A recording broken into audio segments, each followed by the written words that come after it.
So you're going through the divorce process. You and your soon-to-be ex-spouse are doing your best to co-parent, and you notice that your child is struggling. What should I do? Well, first thing is ask questions. Ask questions of your child, inquire into their mental health. What's going on in school? How are things going? Are their grades suffering? Are these things that you can measure objectively? Can you give them additional support? Do they need to see a therapist?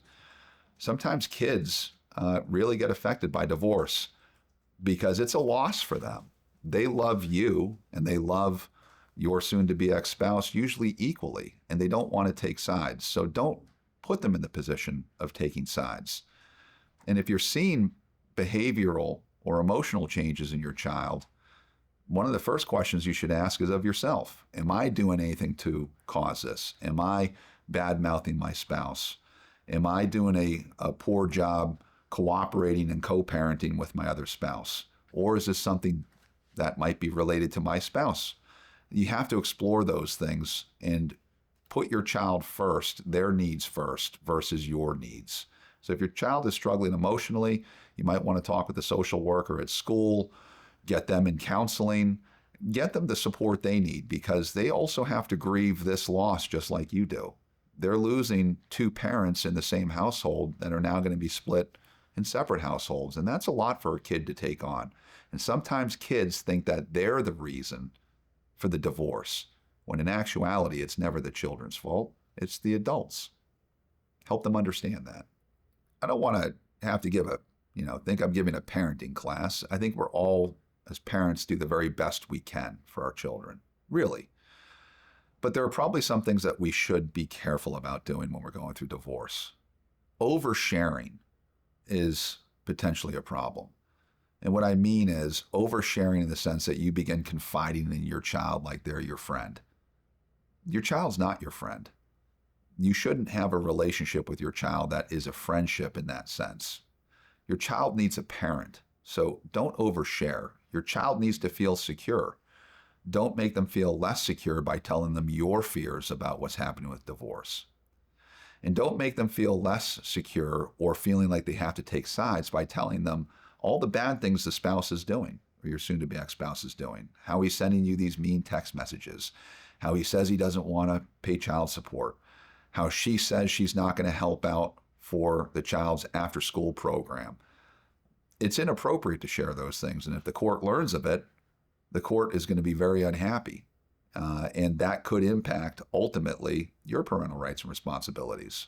Shield your child from the mundane, day-to-day nastiness that's going between you and your spouse. That's part of your job as a parent. Take it seriously. What's the best way to support the child's relationship? If the other parent has visitation and your kid doesn't want to go, unless it's a real damn legitimate reason, your job is to help foster that relationship. It's important. Your child doesn't get to make these decisions. Your 10-year-old who says, I don't want to go to dad's because I want to go play with my friends, I'm sorry. Your job is to make sure your child goes there. And that's part of the court agreement for visitation, is your husband or your wife gets to have the visitation that's agreed upon. And your job as a parent is to ensure that your child follows through with that. And sometimes children, when they get into their teens, want to be rebellious. They don't want to go see the other parent. But just remember, if the shoe were on the other foot, wouldn't you want your spouse doing the right thing, encouraging your child, sometimes having to make them go for visitation?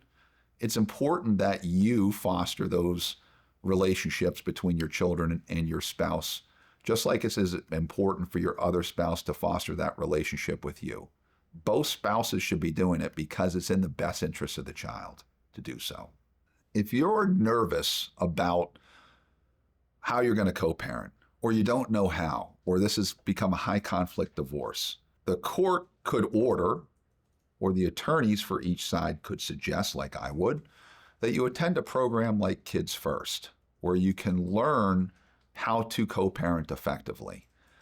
It is a big question. Perhaps the reason for, or the major reason for your divorce is you can't agree on how to parent your child. Go into a program like Kids First will help you and your soon-to-be ex-spouse learn and understand how to effectively co-parent. So you don't have to go through this alone. You don't have to chat GPT it. You don't have to Google it. Go enroll in a program like Kids First and learn firsthand how to do some of this co-parenting yourself. So you've gone through divorce and you've got questions and concerns about co-parenting, or you're thinking about going through divorce and you've got questions about how you're going to co-parent. Give us a call at the Maine Divorce Group. We're here to help you get through this process. We're ready to go when you are.